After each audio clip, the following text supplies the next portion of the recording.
गडचिरोली जिल्ह्यातील चामोर्शी तालुक्यातील गोवर्धन रैवतवाडी गावात दिनांक 31 ऑगस्ट रोजी कोंबडा बाजार चालू असल्याची माहिती मिळाली। 2 कोंबड्यांमध्ये झुंज सुरू होती। लोकांनी कोंबड्यांच्या झुंजेवर पैसे लावून जुगार खेळताना दिसून आले असून कोंबड्यासह पैशाचा जुगार, साहित्य, धारदार हत्यारे, टू व्हीलर इत्यादी वस्तू जप्त करून आरोपींना अटक करण्यात आली आहे।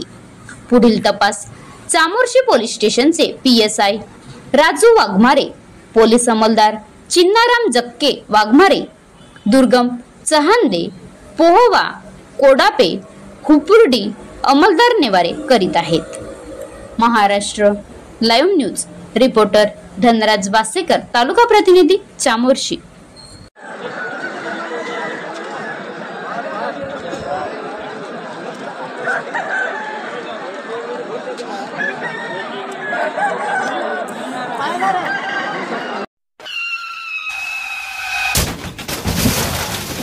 आता गाडीवर मोबाईल नंबर नाही तर इमर्जन्सी QR कोड लावा, जे तुम्हाला अडचणीच्या वेळी मदत करेल।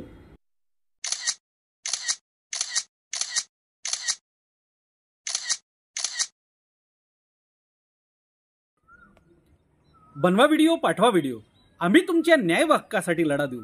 ताज्या बातम्या व घडामोडींसाठी पाहत राहा फक्त महाराष्ट्र लाईव्ह न्यूज।